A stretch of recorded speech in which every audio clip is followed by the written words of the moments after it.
warahmatullahi wabarakatuh. Nah, hari ini kita lanjutkan pembelajaran kita ya. Sebelum belajar, jangan lupa untuk membaca doa sebelum belajar dulu. Nah, hari ini kita akan belajar tentang muatan IPS. Sebelumnya kita sudah belajar tentang muatan PPKN, yaitu melaksanakan hak dengan bertanggung jawab. Nah, yang hari ini akan kita bahas adalah dampak penemuan baru bagi masyarakat. Kita masih menggunakan buku pena 6A halaman 207. Nah, di sini kita sudah membahas beberapa kali tentang penemuan-penemuan baru yang membantu proses berjalannya kelangsungan hidup masyarakat. Nah, kemarin kita sudah ada membahas tentang penemuan komputer, televisi, lalu alat yang membantu pertanian, lalu ada juga membahas tentang alat transportasi dan juga alat komunikasi. Nah, hari ini yang akan kita bahas itu adalah tentang dampaknya. Jadi tidak hanya dampak positif yang kita dapat dari penemuan-penemuan baru, tetapi juga ada dampak negatifnya.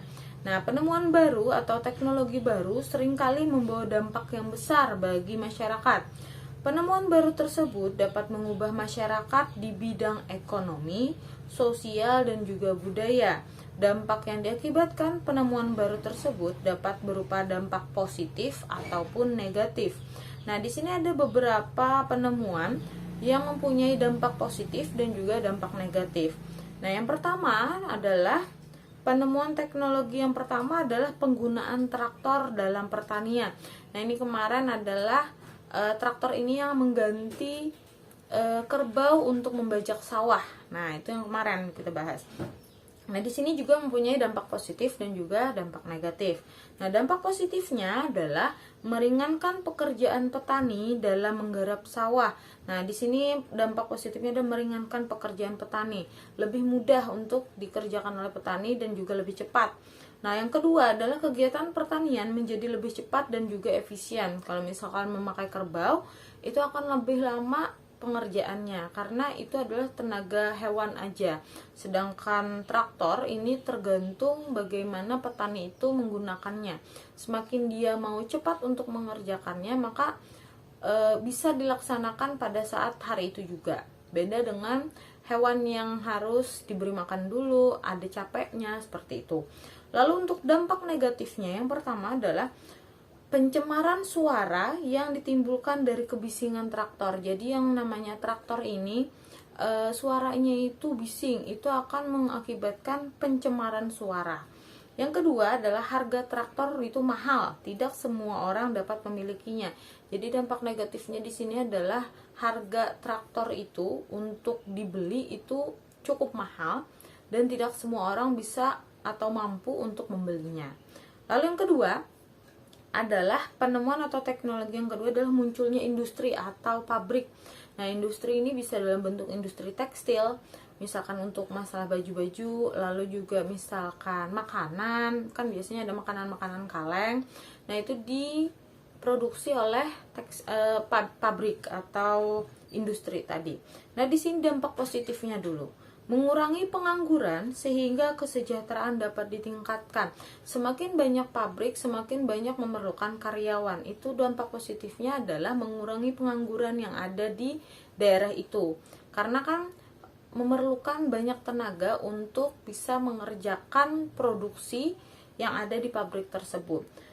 Lalu yang kedua adalah terpenuhinya kebutuhan dalam jumlah besar dengan cepat.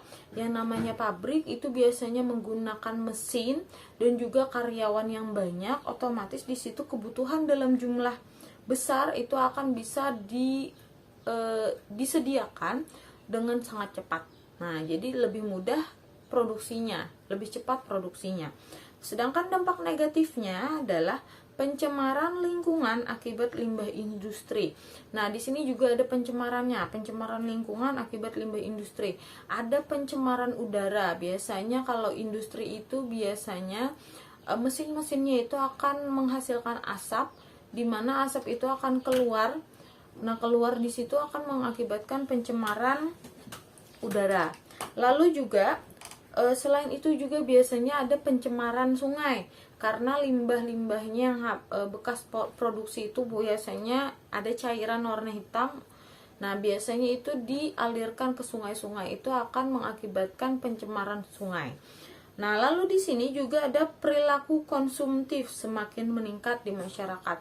Karena masyarakat ini merasa lebih mudah untuk mendapatkan barang-barang yang diinginkan, maka perilaku konsumtif atau perilaku berbelanja itu lebih cepat meningkatnya. Karena mereka merasa semua yang mereka butuhkan itu bisa terpenuhi dengan cepat, seperti itu.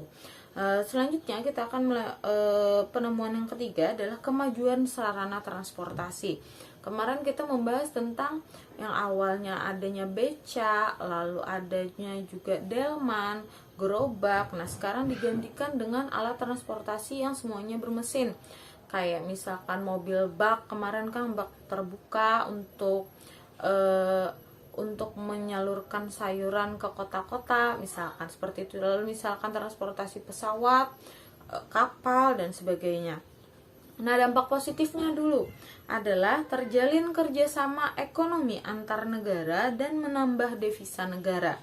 Jadi untuk dampak positifnya adalah kerjasama ekonomi ya. Kemarin yang kita bahas adalah kapal besar yang bisa mengirimkan atau mengekspor bahan-bahan pangan yang dari Indonesia ke negara lain. Itu akan berdampak positif, yaitu kerjasama ekonomi antar negara dan juga menambah devisa negara. Jadi itu akan menambah pendapatan negara juga.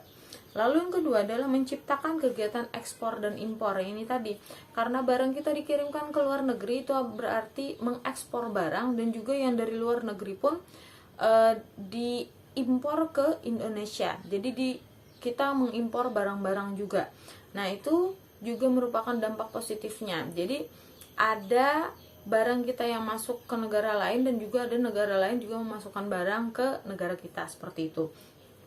Tetapi juga mempunyai dampak negatifnya ya. Nah, di sini adalah yang pertama adalah melunturkan jati diri bangsa. Sekarang malah yang memakai mesin itu tadi, alat transportasi yang memakai mesin yang banyak dipakai di negara kita sekarang, bukan seperti kayak beca, gerobak, dan sebagainya. Nah, lalu juga selain itu lebih menyukai barang buatan luar negeri daripada buatan dalam negeri, karena lebih gampang untuk mengimpor barang-barang dari luar negeri. Itu mengakibatkan masyarakat kita ini lebih senang dengan barang-barang buatan luar negeri, karena biasanya itu lebih ke arah ke mereknya yang dipakai, seperti itu. Nah, itu juga merupakan dampak negatifnya. Semoga dapat dipahami ya untuk pembelajaran tentang dampak penemuan baru bagi masyarakat. Ustazah akhiri dulu. Wassalamualaikum warahmatullahi wabarakatuh.